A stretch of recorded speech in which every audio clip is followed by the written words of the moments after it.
我们常常听说全球粮食危机、食物短缺，特别是最近世界也不太和平。大家有没有想过，如果因为种种原因导致世界粮食储备不足，人类会不会逼自己吃一些奇奇怪怪的东西呢？比如各种人造肉、人造海鲜、人造蔬菜。那么乳制品要用什么替代呢？别担心，科学家们已经找到了，那就是蟑螂奶。没错，就是人人喊打的小强的奶。除此之外，还有人发现了一种木乃伊汁，据说喝完有十足的药用价值，可以强身健体。那么本期就给大家出一个旷世难题：如果已经没有东西可以吃了，必须要在蟑螂奶和木乃伊之中2选1，你会选择哪一样呢？可以先在弹幕里面回答一波，想必大家也很好奇。那下面我们就一起来提前认识一下这2种恶心的超级食品。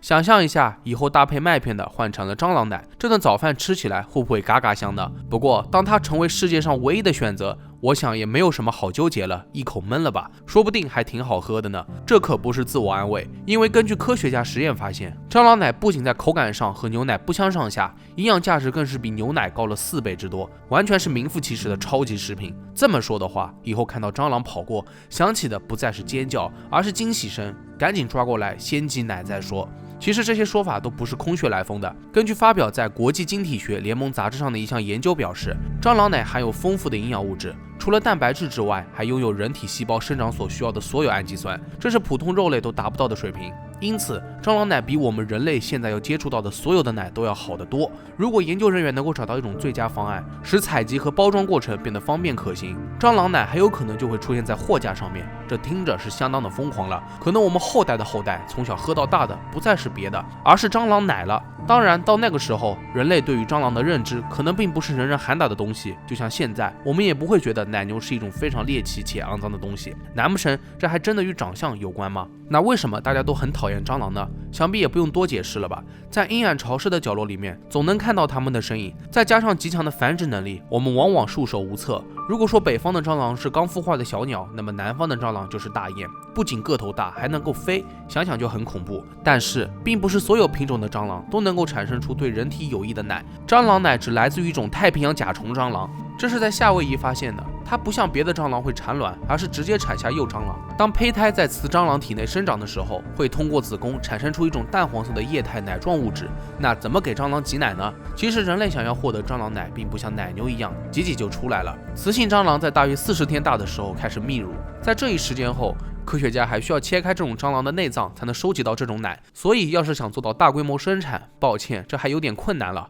因为根据估算，想要提取100克的蟑螂奶，就要杀死至少1000只的蟑螂，收集过程也是相当的繁琐。看来这蟑螂奶要是真的放上货架，可能咱们普通老百姓也是无福销售的。毕竟谁能吃得消这种提取成本呢？与此同时，印度科学家也在开发一种酵母，然后用这种酵母培养物当中的基因来制造这种奶，进而可以用来制作啤酒和面包。所以以后要是出现蟑螂啤酒之类的新产品，大家也都不要过于惊讶了。目前南非有一家公司已经在养殖太平洋甲虫蟑螂了，并用这些虫子生产蟑螂奶，产品名为 Anto Milk， 它的特点就是高蛋白，并且富含铁、锌和钙等矿物质。据说该公司为了给蟑螂挤更多的奶，还尝试过将机器连接雌性蟑螂的身体，并进行按摩，希望能够分泌出更多的乳汁。这怕是个玩笑吧？据我所知，活体昆虫和哺乳动物的整个妊娠过程都是非常不同的，怎么按压，怎么挤呢？这家南非公司还声称，未来类似的昆虫奶将替代乳制品，还会被贴上各种各样的标签，比如可持续性、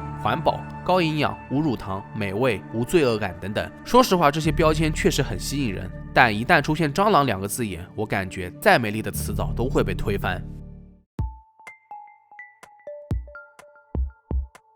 如果说蟑螂奶始终让你接受无能，那要不要尝试一下木乃伊汁呢？各位可能又会觉得我在说什么骚话，哪里可能搞到这种东西？这不就在2018年的7月，埃及的考古学家在亚历山大港发现了一个巨大的黑色花岗岩石棺，该石棺已经沉睡了2000多年了，从未动过。专家戴着口罩打开石棺，里面除了3具骷髅之外，还有令人不安的红褐色液体，散发出难闻的臭味。据了解，这并不是亚历山大大帝的遗体，可能是一名牧师的。后来经过考古学的研究发现，这3个人可能是法老时代的士兵，因为其中一个人的头骨上有裂缝，应该是被剑所伤。但是很快，3具骷髅漂浮在浑浊液体上放的照片朝着失控的方向流传了出去，很多当地人将其视若珍宝，他们认为这是珍贵的木乃伊汁。别看它又臭又浑浊，服用后肯定能够药到病除，甚至可以长生不老。当然了，还有一部分人则担心这种扰乱古墓的行为会不会引发木乃伊的诅咒，以及这种神秘的红褐色液体当中是否还有某种毒性的金属元素，比如汞之类的。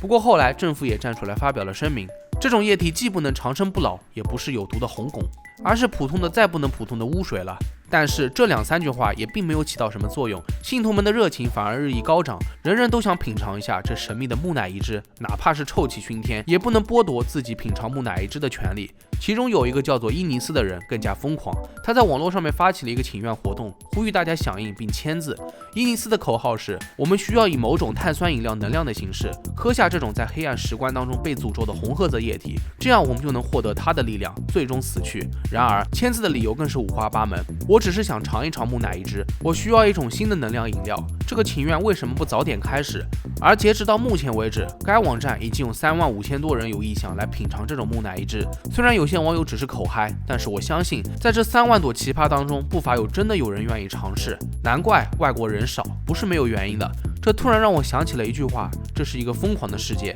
想在这个疯狂的世界活下去，就必须变得比所有人更加疯狂。品尝木乃伊汁肯定能够算其中一个疯狂的行为吧。那么本期提到的这2种令人作呕的饮品，我想大部分小伙伴都不想尝试。确实，如果有朋友想把这当做下饭视频来看的话，真的要越了。臭污水就不必说了，感觉就算真的喝上了，也都是心理作用，说不定最后都窜了一地。与之相比，蟑螂奶的营养就丰富的多了，感觉喝了也没啥坏事，就是不好过心理上这一关。但是它的缺点也很明显，比如热量高，据说一杯250毫升的蟑螂奶里面含有大约700卡路里的热量，是普通牛奶的3倍之多。先不说别的，恐怕很多减肥人士都已经要劝退了吧。而且小小的一杯蟑螂奶要从数千只蟑螂妈妈的尸体当中挤出来，你真的忍心喝掉吗？不过晃动蟑螂其实也还行，数千只在一栋居民楼里面其实也不算多吧。当然，这种残忍的行为应该也不会引起动物保护者们的抗议了。那么好了，看完本期视频之后，要是再让你从蟑螂奶和木乃伊之中2选1，你会站在哪一个呢？可以在评论区下方留言，